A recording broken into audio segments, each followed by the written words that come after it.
Tuh loh, kalau tidak memperhatikan hukum semesta secara keseluruhan, maka akan terjadi ketimpangan, akan terjadi ketidakseimbangan. Nah, ketika ketidakseimbangan itu terjadi, apa yang dilakukan lebih dahulu oleh ciptaan? Alam lebih dahulu bergerak. Gunung itu fungsinya untuk menyeimbangkan perputaran bumi. Kembali kepada sejarah, balik kepada sejarah bumi ini. Gunung di Indonesia itu mempengaruhi betul kondisi di dunia. Mulai zaman top.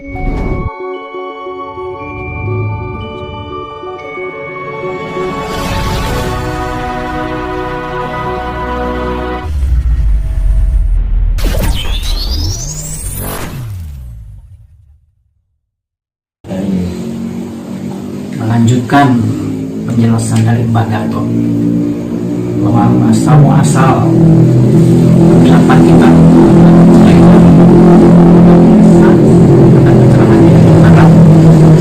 karena mereka sadar bahwa di timur ini ada sesuatu yang sangat betul-betul diperlukan oleh seluruh umat manusia. Sebelum saya berbicara ke sana, tadi saya menyampaikan tentang salam Pancasila, salam Bhinneka Tunggal Ika, Tanhana Dharma Mangroa. Bhinneka Tunggal Ika, Tanhana Dharma Mangroa adalah konsep dasar spiritual bangsa Nusantara sejak dulu tentang ketuhanan. Di sana disebutkan Bhinneka Tunggal Ika. Leluhur sudah paham bahwa yang disebut Tuhan itu pasti akan banyak namanya, istilahnya. Tapi keberadaannya hanya Dia yang esa. Satu adanya. Tanhana Dharma Mangroa. Tidak ada kebenaran yang kedua. Hanya Dialah yang maha benar. Jadi kebenaran sejati itu Tuhan. Nah, masuklah kepada kebenaran untuk seluruh semesta. Itu ditemukan oleh bangsa Nusantara. Kita perhatikan, gelaran kehidupan ini terjadi baik di dunia maupun antar planet maupun antar galaksi. Itu karena adanya pelaku. Pelakunya adalah ciptaan itu semua. Itu adalah pelaku. Kita sering mendengar bumi berputar pada porosnya. Poros bumi itu apa? Planet beredar pada garis edarnya, pada orbitnya. Orbitnya itu apa? Demikian juga galaksi beredar pada garis edarnya masing-masing. Itu semua itu disebut apa? Itulah yang disebut hukum Tuhan. Jadi sebelum Sang Maha Pencipta itu menciptakan makhluk sebagai pelaku, terlebih dahulu membuat hukum-hukumnya semua supaya masing-masing berjalan sesuai dengan kodratnya, sesuai dengan hakikat penciptaannya. Demikian juga dengan bangsa Nusantara. Bangsa Nusantara termasuk juga dengan manusia-manusianya. Coba kita perhatikan, walaupun hanya secara iseng-iseng, saya pun melihatnya secara iseng-iseng. Dulu dunia ini masih satu daratan, disebutnya bumi Pangea. Itu masih satu daratan, jadi belum seperti sekarang 5 benua plus 2 kutub, utara dan selatan. Kalau kita perhatikan peta itu, boleh nanti saudara-saudara perhatikan, dari sekian banyak kawasan, ada satu kawasan yang relatif tidak berubah, di mana yang lain berubah kan, kutub utara, kutub selatan, Amerika, Afrika, semua, Australia, bukan. Hanya satu kawasan ini kok kenapa tidak berubah? Ini buat saya sangat sesuatu. Oh, ini kok tidak. Lanjut. Satu kawasan yang tidak berubah ini tidak lain adalah Nusantara. Itu dari awal bumi diciptakan. Itu berarti mengikuti hukum Gusti tadi. Ya. Kemudian saya menggali selama di Jawa Timur ini, saya sangat bersyukur menemukan banyak sekali nilai-nilai itu yang memang saya cari. Saya menemukan saudara-saudara tua di sini yang menyampaikan awal mula peradaban yang disebut zaman Purwacarita, di mana di situ untuk menata peradaban manusia itu yang Maha Kuasa menurunkan 3 manusia langit, bahasa saya. Siwa di barat, Wisnu di tengah, dan Brahma di timur. Sehingga di sini saya mengenal ada istilah Ibu Bumi Bopo Angkoso. Saya menerjemahkan itu bahwa Nusantara itu memang campuran di antara dua itu. Ibunya orang bumi, bapaknya manusia langit. Makanya jenius. Kenapa harus orang-orang jenius ini yang menata kodrat Nusantara tadi yang sudah sangat jelas ada satu kawasan yang tidak berubah ketika yang lainnya bergerak. Nah, kemudian dengan demikian kenapa ada sesuatu di situ yang sampai hari ini saja seluruh bangsa-bangsa itu mengejar kebutuhan hidupnya tentang keberkahan sumber daya alam kita ke sini. Itu tadi di zaman pencerahan di Eropa itu mereka memahami, wah ternyata di sana ada, itu gara-gara cerita si Plato mungkin ya, yang bicara tentang Sundalen. Sundalen kalau kita lihat petanya itu kan menurut mereka Sundalen namanya. Nah, di mana Sumatera, Malaysia, Jawa dan Kalimantan jadi satu. Saya perhatikan juga ini uniknya di mana? Kenapa waktu itu jadi satu daratan yang disebut Sundalen, terus kenapa sekarang jadi 17.000 pulau? Ya. Ini ada siklus pasti. Luar biasa. Artinya apa? Siklus itu terjadi pengurangan tentang amanat. Jadi sebetulnya seluruh makhluk itu hakikat penciptanya diberi amanat. Ini hati-hati untuk bangsa Nusantara di mana amanatnya sangat besar dan lebih besar dari yang lainnya. Artinya apa? Bangsa ini bangsa yang memang dipercaya oleh Sang Pencipta, oleh Gusti. Tidak mempercayakan ke bangsa lain, baik tanahnya, baik manusianya, baik ilmunya. Nah, seperti tadi Pak Gatot sampaikan, kita ini jadi pangling terhadap ketika setelah merdeka terhadap ajaran-ajaran guru Nusantara itu yang diambil dari tadi Mbak Gatot mempertanyakan, bangsa-bangsa lain heran, kenapa Pancasila itu kok nggak bisa digoyang, nggak bisa dihancurkan, nggak bisa dihancur leburkan? Ya karena itu tadi diambil dari hukum Gusti itu. Ya, setelah hukum keabadian ya. Kalau saya lebih sepakat dengan menyebutnya hukum Gusti. Jadi yang pertama, kebenaran sejati itu adalah hak sendiri. Yang kedua, kebenaran untuk seluruh makhluk itu adalah hukum Gusti. Pancasila diambil dari situ. Nah, kemudian datanglah agama-agama lain. Mohon maaf, bukan untuk apa-apa, sekedar perbandingan. Agama itu mentransfer hukum-hukum Gusti itu berdasarkan penafsirannya masing-masing. Sehingga terjadilah kebenaran untuk masing-masing kelompoknya. Jadi di sini ada tiga kebenaran: kebenaran hakiki, kebenaran sejati, kebenaran untuk seluruh makhluk, dan kebenaran untuk masing-masing kelompok. Nah, dari situ kita bisa melihat betapa amanat bangsa ini sangat besar, sangat-sangat besar. Artinya kita harus bertanggung jawab. Adapun kejadian tadi antara yang Sabdo Palon dengan saya sebut saja Raja Majapahit terakhir, itu ada satu terjadi mulailah di situ memang dalam babakan perjalanan bangsa dimulai memang yang saya baca dari Sutra Somaya Empu Prapanca memang dimulai dari sana. Jadi ketika ada pergeseran nilai, nah disinilah pergeseran nilai ini memutar siklus kehidupan,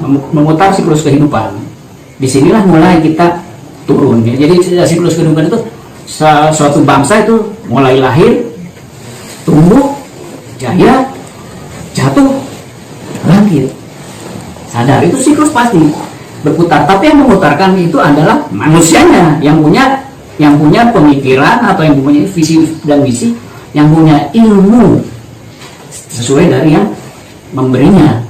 Pada saat kejatuhan itu saya nggak tahu siapa yang memberi ilmu sehingga kita jatuh. Tapi kalau Pak yang harus kita sambut adalah tadi kita mulai bangkit dan kangen terhadap ilmu asli Nuswantoro itu. Nah, jadi itu memang diambil dari hukum Gusti, dari kebenaran untuk seluruh semesta. Pancasila tidak hanya untuk bangsa Indonesia, tapi untuk kebenaran untuk seluruh semesta.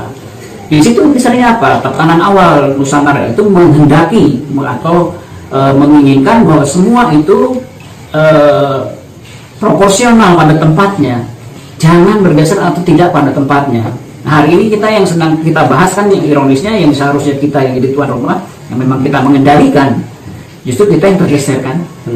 Nah itulah tantangan kita, tapi ada semangat di mana dengan adanya semangat kebangkitan Nusantara dari seluruh masyarakat, terutama anak-anak muda juga sekarang sudah gandrung tentang keingintahuannya apa itu yang disebut ilmu Nusantara. Sudah mulai kelihatan, termasuk kejadian-kejadian di depan kita. Itu sebetulnya menunjukkan bahwa tuh loh, kalau tidak memperhatikan hukum semesta secara keseluruhan, maka akan terjadi ketimpangan, akan terjadi ketidakseimbangan. Nah, ketika ketidakseimbangan itu terjadi, apa yang dilakukan lebih dahulu oleh ciptaan? Alam lebih dahulu bergerak Gunung itu fungsinya untuk menyeimbangkan perputaran bumi. Kembali kepada sejarah, balik kepada sejarah bumi ini. Gunung di Indonesia itu mempengaruhi betul kondisi di dunia. Ya. Mulai zaman Toba, zaman Gunung Sunda Purba, zaman Krakatau, zaman Tambora, itu dunia berubah semuanya. Satu lagi berarti apa? Kita lagi nih, dari sisi alam Indonesia kan yang mengendalikan. Dan memang jumlah gunung berapi terbanyak kan kita. Nah itu semua adalah kunci-kunci sebetulnya harus disadari. Nah, kunci itu sebetulnya diringkas oleh leluhur kita itu di dalam kata negoro. Nah, Negaring Suwantoro, artinya Negaring itu senjata, Suwantoro dan kekuatan. Senjata dan kekuatan untuk apa? Untuk membangun peradaban. Yang pertama adalah alam. Baik alam, yang pertama alam fisiknya. Nah yang kedua adalah alam metafisiknya. Ini yang beda dengan yang lain. Orang di seluruh dunia nggak ada yang bisa tembus dengan leluhurnya dengan komunikasi seperti apa, kemudian mendapatkan informasi, mencari informasi dari semesta. Kita bisa diberi dituntun bagi yang mau membuka hatinya, bagi yang ingin mengetahui tentang ilmu Nusantara, pasti akan dituntun ke arah sana. Alamnya, terus kedua manusianya. Yang manusia itu tadi manusia itu sebenarnya manusia super yang dalam kurun waktu sekian ketika siklus menukik ke bawah dibodohkan, ditidurkan, dibodohkan atau apa istilahnya, sehingga dia lupa akan kodrat dirinya yang sebenarnya sebetulnya tidak untuk itu. Nah, alam manusia yang ketiga adalah tentang budayanya.